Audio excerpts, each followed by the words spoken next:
ថ្ងៃនេះគឺចេញវីដេអូមកចែកម្លែកអំពី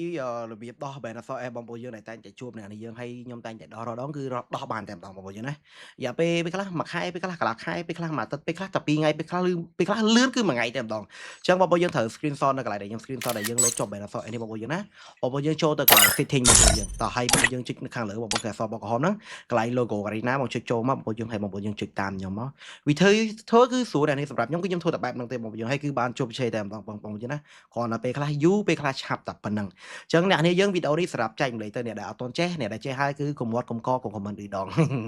និយាយផ្សាយអ្នកនេះយ៉ាងតឥឡូវបងប្អូនយើងសេមកបង help me ឬមកឲ្យយើងគ្នាយើងអាចទៅសេបែបច្រើនទៀតយើងតែរដងគឺខ្ញុំដោះខ្ញុំទៅសេបែបហ្នឹងទេបងប្អូនយើងណាហើយអូខេកន្លែងនេះគឺយើងដាក់ file បងប្អូនយើងកន្លែងដែលយើង screenshot រូបថតមិញគឺបងប្អូនយើងចុចបញ្ចូលមកតោះអូខេហើយបងប្អូនយើងចុចពាក្យថា submit មកយើង complete គ្រីសកន្លែងនេះផងបងប្អូនយើងណាបាទដូចខ្ញុំអញ្ចឹងបងប្អូនយើងគ្រីសដូចមក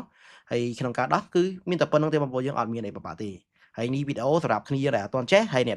ដែលចេះហើយមានអ្វីថ្មីៗអាចបរិញ្ញាបានអូខេចឹងអ្នកនាងចុចកន្លែងហ្នឹងហើយបងប្អូនយើងអាសាចូលមើលហ្នឹងទៅបងប្អូនយើងណាហើយអាសាចូលមើលហ្គេមទៅមានតែប៉ុណ្្នឹងវីដេអូនេះមានតែប៉ុណ្្នឹងបងប្អូនយើងតោះចឹងនេះត្រូវការទី account តែការលក់ account អប្រិយសា .4k .4k gaming បងប្អូនយើងអាចឆាត់មកបាន